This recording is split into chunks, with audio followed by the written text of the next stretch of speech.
Good afternoon, everyone. Welcome to another Leadership Greater Washington Frontline Conversation. We're thrilled to have Dr. Joseph Wright with us today, a member of the class of 2006, Leadership's greatest mix, a great class, and the head of the new Prince George's University of Maryland System Hospital Center that's going to be opening up soon. So, Dr. Wright, welcome. Thank you very much for being with us. How are you feeling physically, mentally? How are you dealing with the pandemic?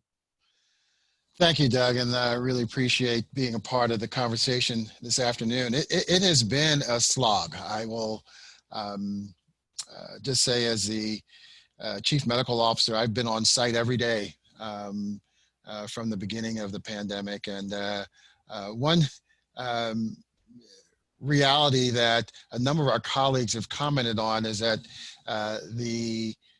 coming through the gauntlet of the surge and now preparing for a second surge has created almost a bit of a time-space continuum disconnect. And what I mean is, I commented to one of my colleagues the other day about something that had occurred just before the pandemic back in February.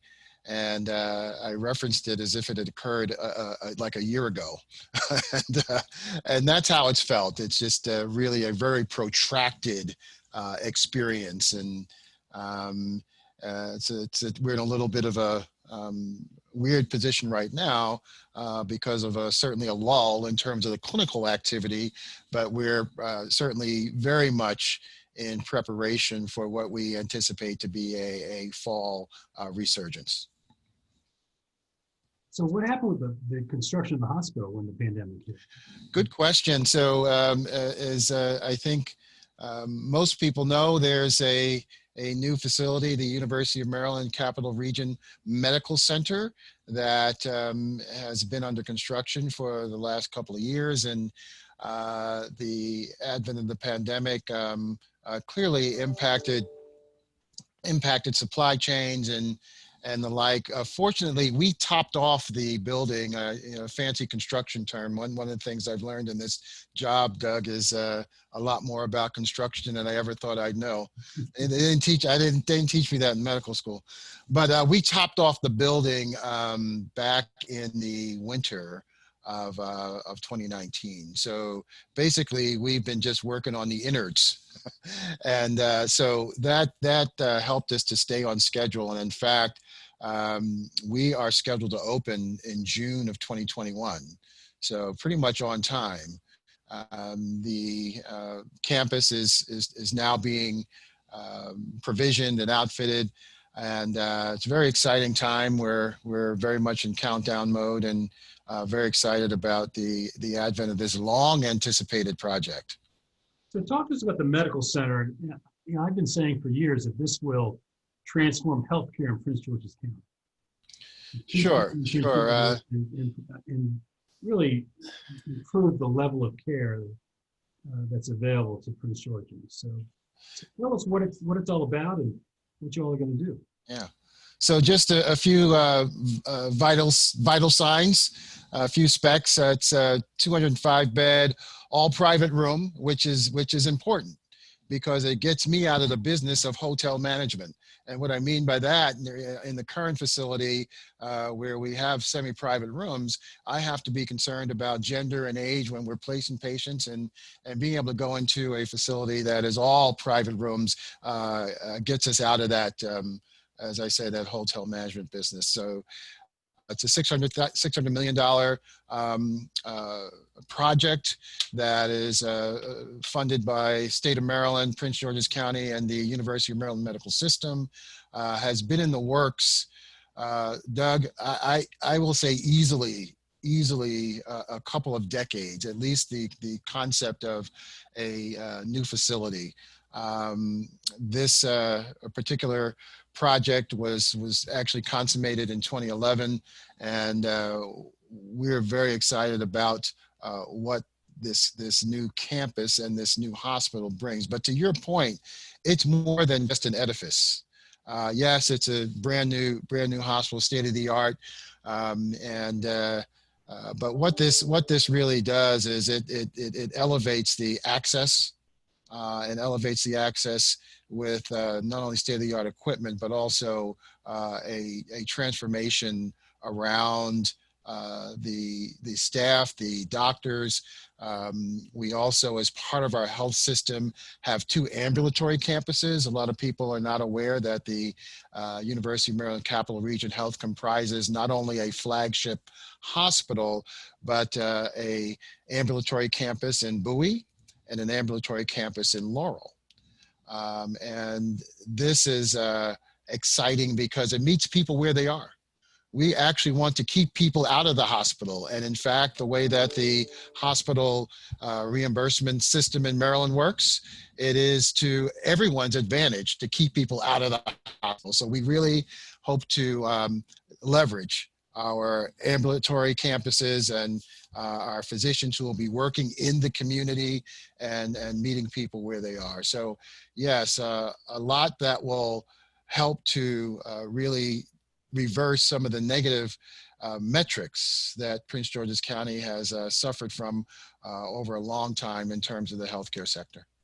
I just remember there's a lot of discussion in years past about if you really had a medical emergency or medical challenge, you would go to Arundel Hospital up in Annapolis, or go to Montgomery County, one of the hospitals there. It really wasn't sort of the premier hospital in Prince George's County for people to go to now. Now that's all going to change, and you'll probably have people from around the region coming to your hospital. You're part of the University of Maryland medical system. Is it going to be a teaching hospital as well?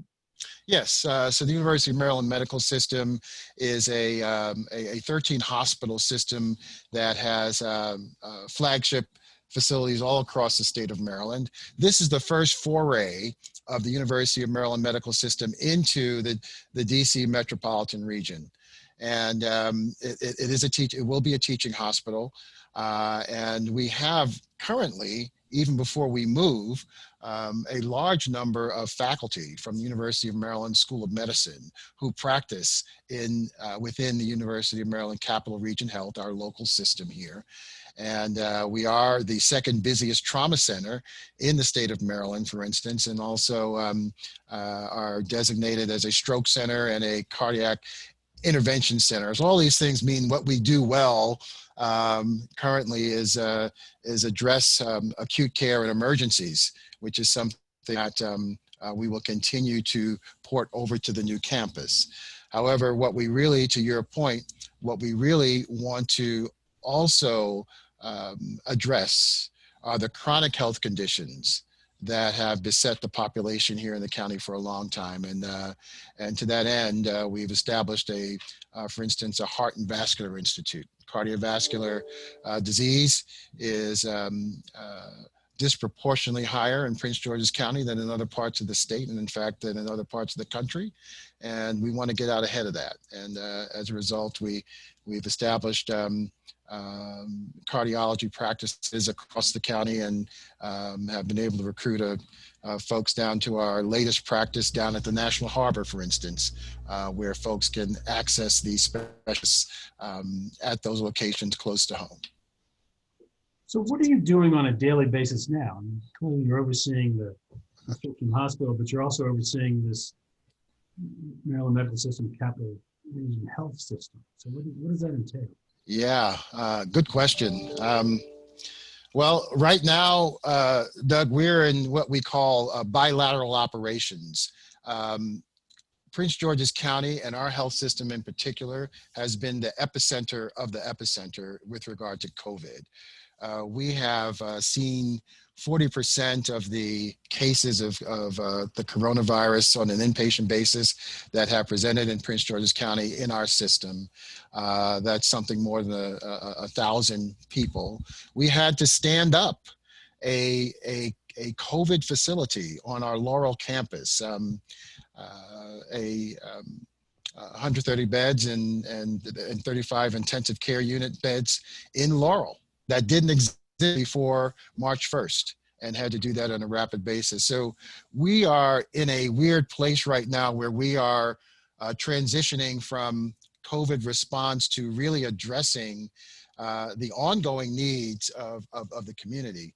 And we're terming that bilateral operations. In other words, being able to resume the normal care that we need to be providing to the community, being able to resume elective surgery, while recognizing that we still need to be in a heightened state of readiness. So my day is consumed with both being able to be ready, and we've been provisioned, by the way, with infrastructure. As I look outside my window here, we have tents and pods that have been readied for the next surge, as well as reassuring folks that it's safe to come to the hospital. It's safe to receive the care that they require, and getting back to normal operations. And this is not unique to our health system. This is what all the health systems that are serving Prince George's County and Montgomery County, which also took a big hit, are going through right now. So what are your thoughts on the next surge, as you said?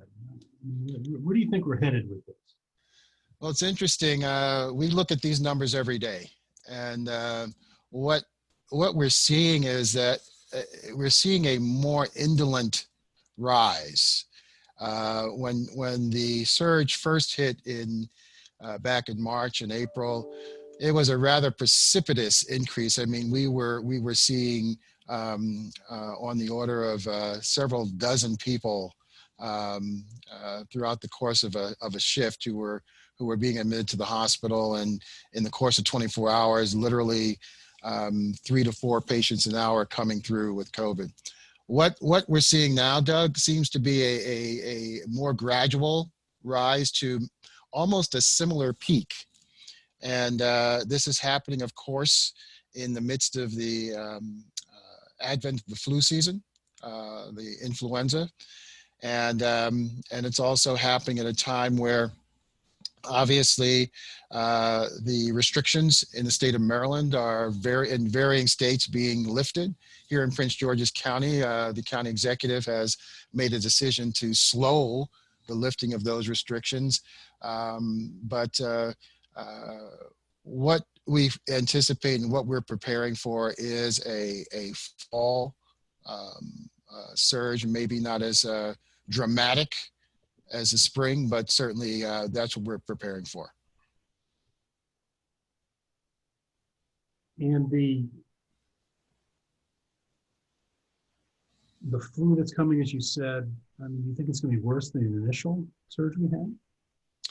Well, I think the challenge is going to be really, frankly, being able to manage. We have a flu surge every season. This is a seasonal flu, so this is not unusual with regard to influenza. But the combination, and certainly in those communities like ours, where there is already an underlying set of conditions that make many people more vulnerable. And what we're concerned about, obviously, we have a flu vaccine. Folks should get their flu vaccine and get it early. That we don't have any resistance to being vaccinated with your flu vaccine. And I say that because the combination of the two illnesses certainly would create an amplified surge that we would rather not see. Basically, both of these are respiratory conditions that require a high intensity of critical care. And the need for ventilator use, for instance, which we experienced back in the spring as a scarce resource, is something that we don't want to see again. So for sure, we would encourage members of the public to get their flu vaccine and get it early, and eliminate that possibility as contributing to what we might see vis-a-vis coronavirus in the fall. And we got a shout out from Todd Turner from Prince George's County Council to you to say hello and thank you for all of your work. What keeps you up at night? What are you worried about? Oh gosh. Well, Doug, here in Prince George's County and throughout the region, this pandemic has served as an accelerant that has revealed and uncovered a whole panoply of challenges and problems that have been inadequately addressed. I already mentioned the state of underlying conditions that have put the population in the Prince George's County and Montgomery County at higher risk. I worry about the ability to protect those communities. We're talking about communities that have higher levels of essential workers, higher levels of folks who are frankly just need to be out and about for the livelihood of their family. One of the interesting dynamics that I noticed early on was the reporting of higher incidence in children here in our region, in down at Children's National, where I worked for many, many years. Early on, they recognized a high incidence in children. And frankly, this is a regional discussion. The geopolitical borders that separate Montgomery County from the District of Columbia, Montgomery County from Prince George's County, Prince George's County from District of Columbia mean nothing to the virus. We've got people moving back and forth across those borders every day. So what keeps me up at night is the ability to really execute on basic public health 101 principles, which is to protect the public. And I'm very concerned about the what the next 12 months will bring.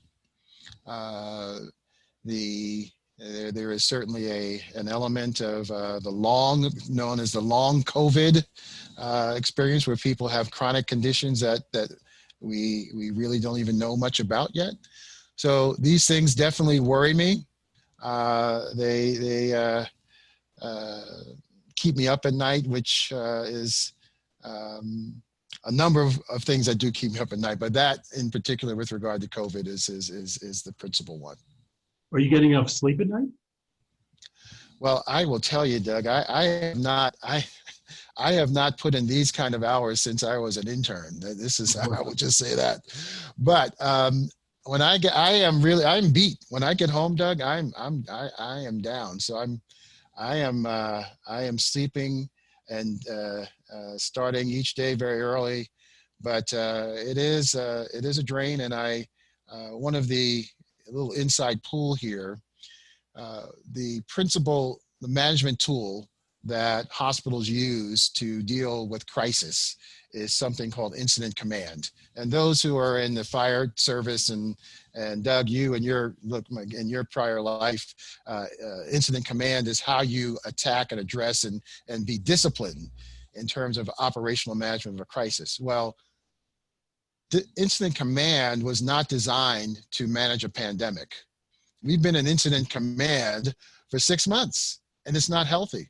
It really is we have had to learn how to cycle people in and out, how to give people a break, how to really deal with sustained stress, which is never good.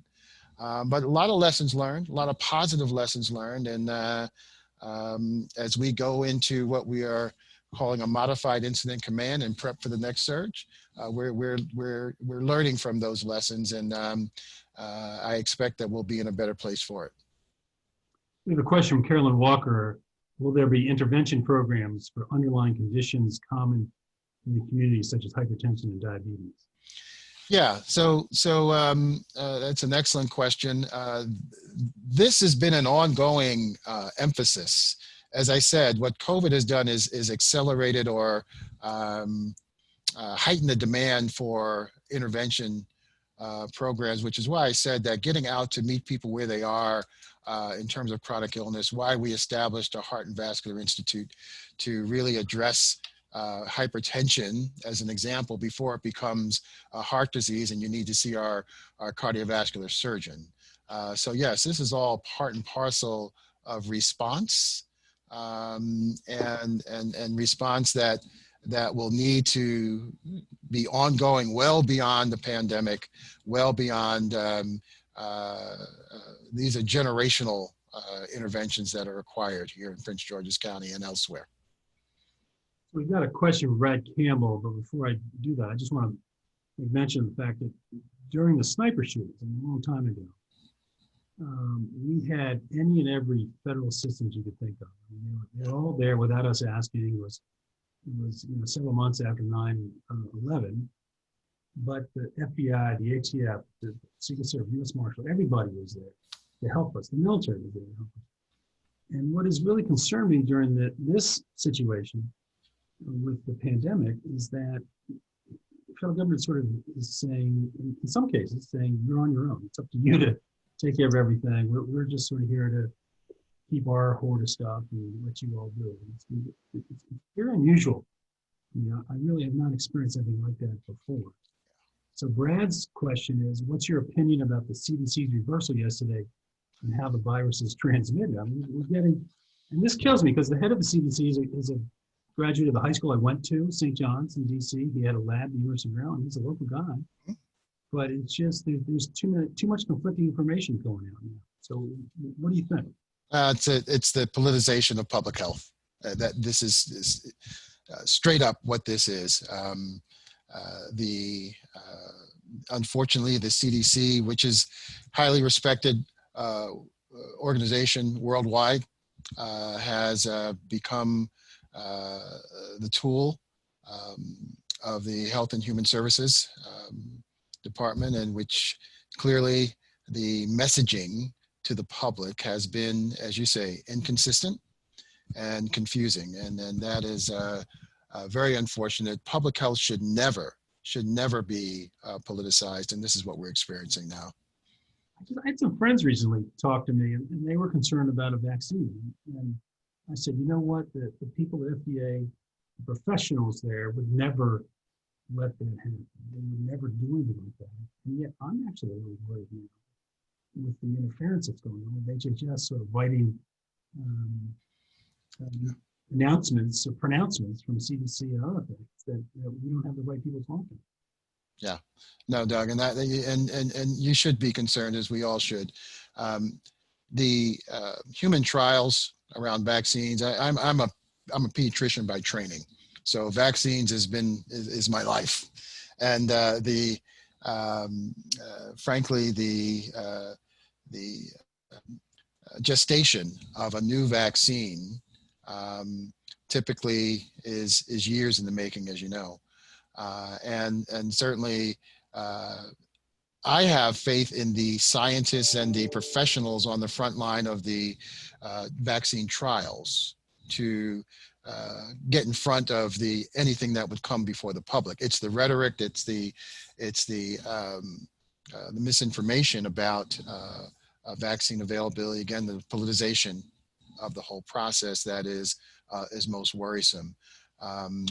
The reason, by the way, I would be remiss if I didn't mention this, the reason that the availability of an effective vaccine is so important is that the only way that we're going to really be able to control this virus is to have herd immunity, have enough people who are protected. And right now, the only means of protection is a vaccine, so that all of us are protected. And so the science is critical here, paying attention to safety and the rigor of vaccine efficacy is critical here. So yes, Doug, you have every reason to be concerned about the rhetoric. When I was in Montgomery County, I worked with NIH quite a bit. I worked with FDA quite a bit. We got FDA to move their headquarters in. Right. These are the ultimate professionals. These are the ultimate scientists, doctors in the world, the cream of the crop. And I would bet my life that they would do the right thing for us. And now we are betting our lives, I guess, that they're going to continue doing the right thing. It's just very troubling. Very troubling. I'm very disappointed in where we got in this particular situation. So having said that, let me switch. How excited are you about the hospital, about the medical center coming to Prince George's County? You said it's been 20 years in discussion. What's it mean to you personally?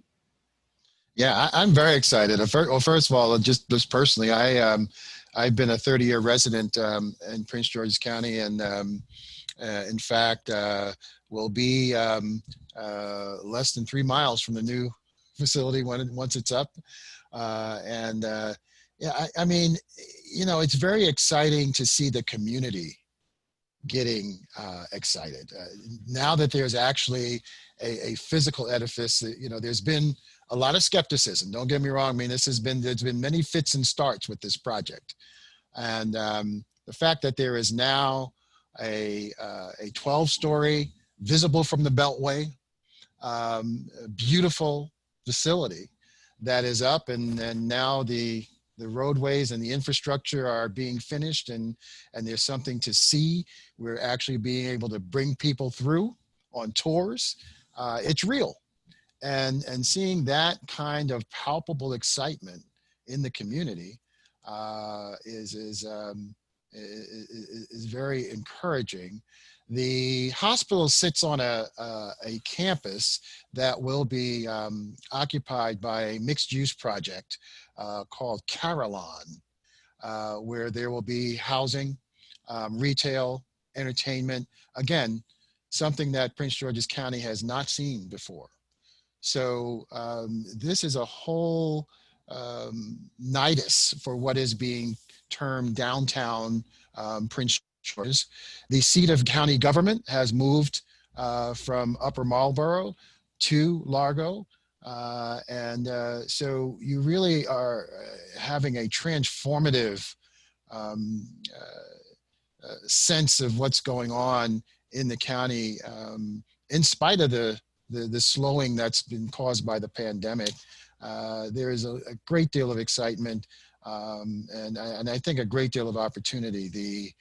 I tell you, the level of construction and development around the new campus is I've not seen it in the 30 years I've lived in the county.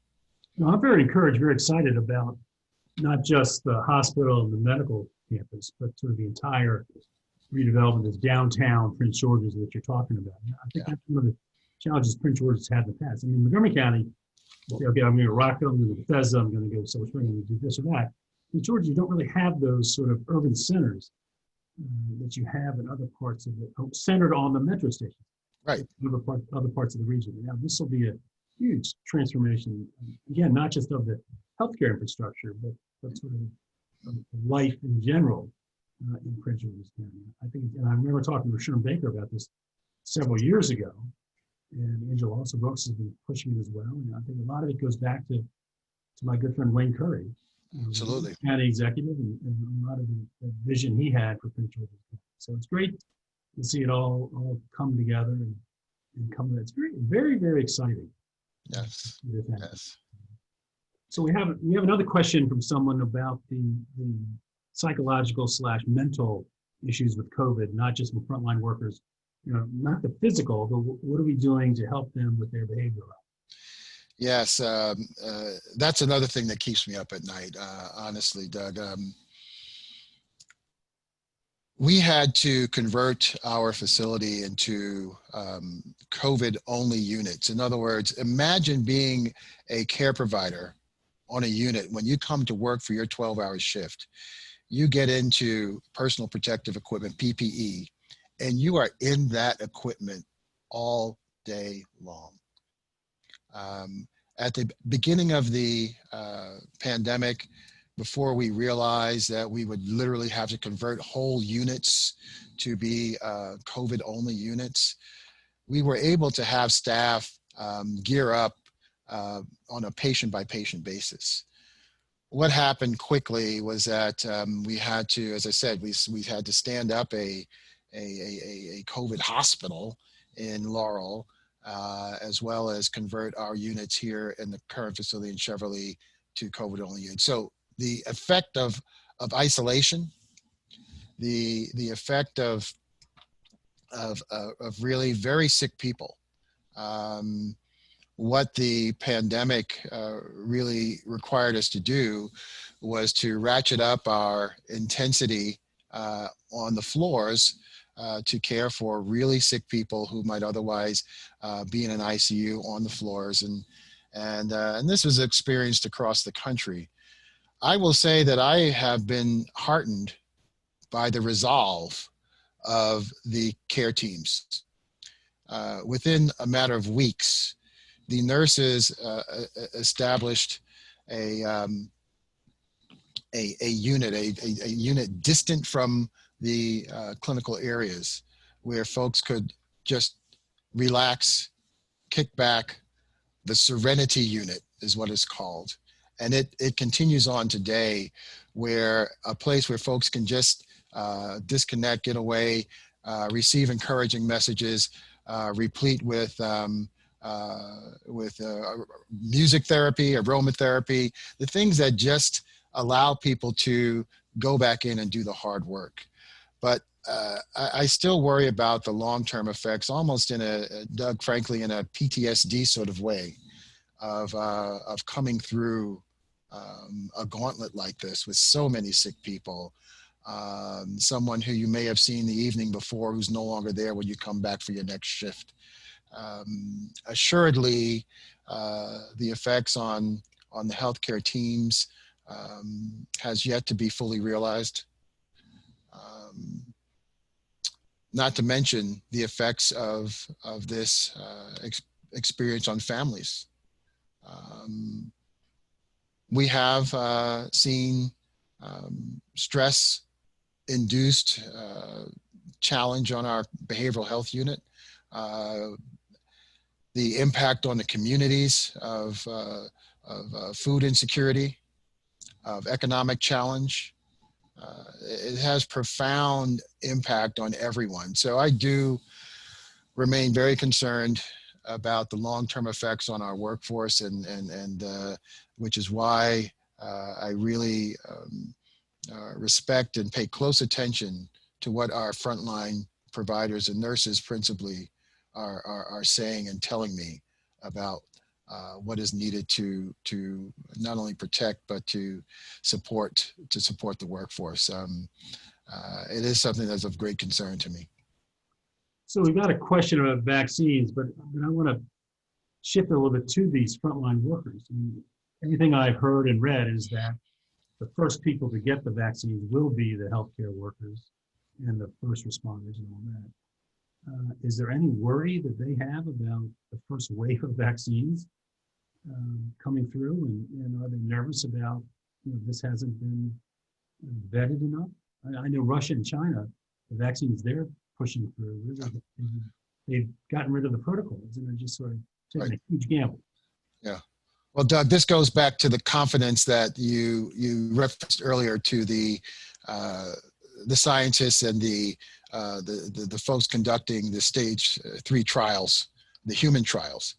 There will be nothing let out into the broad public, certainly, but even the first wave to frontline workers that is not deemed safe. I mean, the rhetoric notwithstanding, Doug, I think we're several months away from a vaccine that would be have been rigorously tested and safe for frontline workers. The sobering part about the vaccine story, Doug, is that it appears that it's going to require at least 2 doses in order to generate the kind of immune response to protect us. So even after the first wave, and I don't know quite yet the periodicity of the vaccine dosing, but one is not going to do it, which is why, in order to really affect the kind of herd immunity that I referenced earlier,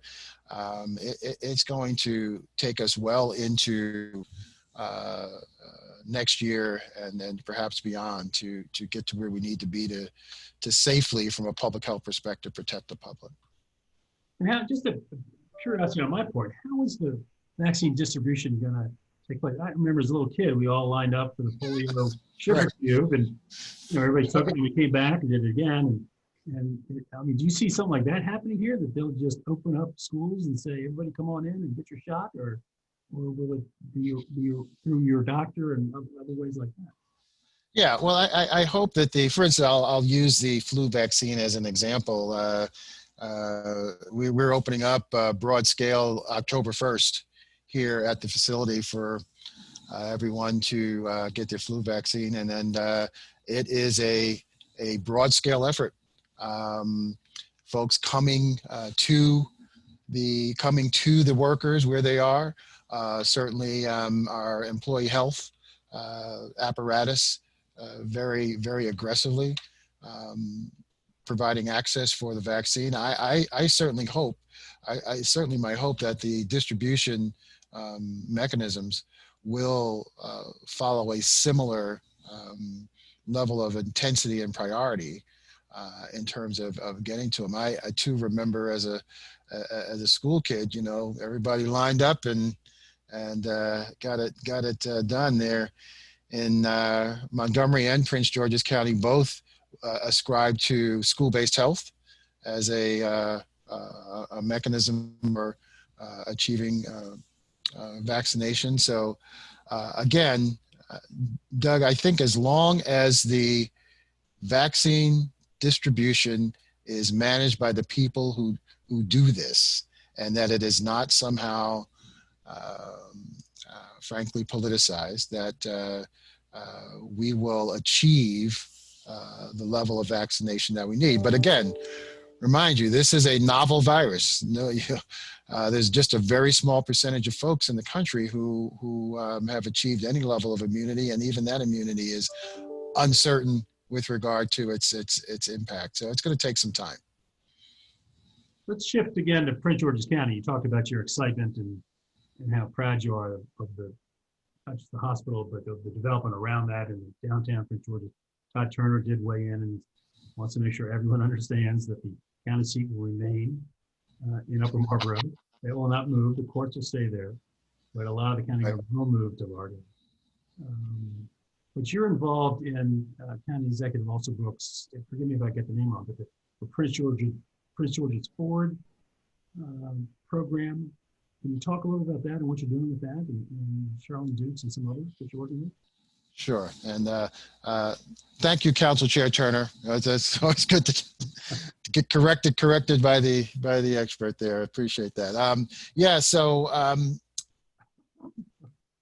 about 2.5 months ago, the county executive seated a task force called Prince George's Forward, a task force broken out into several sector work groups. Health recovery, economic recovery, health and human services recovery, government operations recovery. And the co-chair of the overall effort is Dr. Charlene Dukes, who just recently retired as the longstanding president of the Prince George's Community College. And so Charlene, a number of other LGW members are involved in this recovery effort. And I commented to one of your staff, Doug, that it almost feels like class day at LGW. You know, it's just really refreshing for folks to park their expertise. No, they bring their expertise in, park their agendas at the door. Folks come in, rolled up their sleeves, and are generating a series of recommendations to the county executive for her consideration, her and her team, about moving forward and about moving forward through, particularly in the work group that I lead, health recovery, lessons learned so that we can be better off on the backside of this. And as I mentioned, a number of LGW members providing input. I don't even know how many, to be honest with you. Every time we have a meeting, I recognize someone else. So that's very exciting work. It's fast-moving work. We will be wrapping up with our series of long-term recommendations to the exec in November. So this is also very exciting work as well. And this is across the board. The Prince George's Forward, it's not just economic development or a couple things. It's across the board in terms of the quality of life of the people in Prince George's County. Absolutely. Yes. Yes. Well, that's exciting. I think Angela's off to it's not at its start here, but she's working very hard in putting the right things in place to move the county forward through these tough times. So my congratulations to her, and congratulations to Charlene and you and everyone else involved with the task force that she has put together. Let me ask you about lessons learned, about a question from Josh Bush about current strategies around employee engagement and motivation at this point. And any other leadership lessons that you've learned over the last several months as you've dealt with COVID? Yeah. Let me just start with the back end. Leadership lessons for much of the pandemic period. I was holding down two positions where, in addition to transforming our physical plant and campus, I also was serving as in addition to the chief medical officer, the interim chief executive officer during much of the pandemic. And I've always ascribed to leadership by walking around. I've always valued that. But during the pandemic, it became increasingly evident to me that leadership visibility for the frontline workers in particular is key. And as busy as we all are, what we've taken away from the early days of the response is that the executive team is all committed to leadership by walking around, leadership by visibility, leadership by, and it's difficult, believe you me, because of the isolation PPE, and we've had to work hard to make it clear that the troops, that we have their back. And that is something that I've held on to as we've moved through and prepare for the next wave. I also recognize that with this pandemic, you really have to be flexible. I mean, we've had to pivot a number of times based on either evolving guidance from the CDC, based on evolving science about the pandemic. So being able to have leadership humility, we don't know it all. This is a dynamic situation, evolving situation. I may have represented something in a town hall last week that I now have to update, and being comfortable with that. And so when I think about the response and what we are taking forward, talking about moving forward, a lot of it has to do with managing teams in crisis, and being demonstrating a level of empathy, visible empathy, that will translate to the way that your teams treat the patients. And again, these are not skills that are necessarily taught in terms of any didactic sense, but certainly I think valuable lessons that have been learned in real time coming through this, and that certainly I have worked to incorporate in my leadership walk going forward. How does that work? Have you seen a lot of fear from your employees? Has anybody said, I can't come to work, I'm not coming to work? Oh, absolutely. Absolutely. You can imagine, Doug, probably early on, the most challenging reality that we've had to face is that this disease impacts people in very, very dramatic ways and very rapid ways, such that you can imagine being a nurse on a floor. You leave your 12-hour shift and you come back and folks aren't there. Folks who you took care of the day before are not there. And 60% of our frontline workforce, Doug, in our system live in the county. So these are neighbors. These are neighbors, and these are folks in the community. So yes, absolutely. Managing fear, managing when healthcare workers get sick. that has been a challenge. Thankfully, that has been a nominal number, but certainly dealing with fear and concern. But I will say what I have observed over the last 6 months is a resolve. I think people have appreciated the fact that, yes, we've been in a crucible, but we've returned 600 of our neighbors home. And then focusing on the success of those folks who have recovered has been real important as well. Well, that's some great news. Yeah. That's great to hear. Do you have any other good news you want to share with us? Well, again, the most exciting news for us is that we're on time, we're on budget, and on time. We slipped about 8 weeks, the timeline on the facility. But all things considered, Doug, I cannot overstate how excited we all are in the county about this project coming to fruition. It's long overdue. We've got a great team, great leadership team here. Everyone who's working here could be somewhere else. We're all choosing to be here for this project. Just think about it, though. This is a generational effort. I mean, I've been in this business 30 plus years, and the level of dynamism in the healthcare sector with greenfield hospitals coming up out of the ground, I've not seen.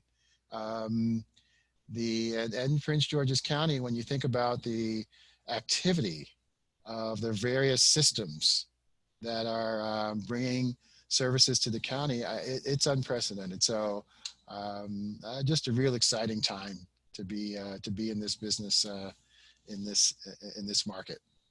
It is an exciting time. I mean, with everything that's happening around us, with the economic worries, and climate change, with the pandemic. Yeah. It's very scary sometimes, but it's very exciting. Yeah. I'm seeing a lot of innovation, a lot of change, a lot of people revamping what they're doing. And I think it's making it better. We're learning new things and improving our quality of life as we go. So Joe, I want to thank you very much for your time. Thank you very much for the conversation. Thank you very much for all your work you're doing for Prince George's County and the region. And I'll leave it to you to have the final word. Well, Doug, the importance of focusing on this kind of dialogue is cathartic.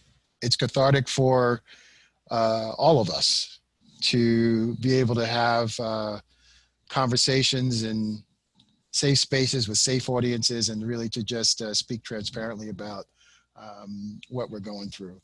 And I personally appreciate this opportunity. I will say that the LGW family, I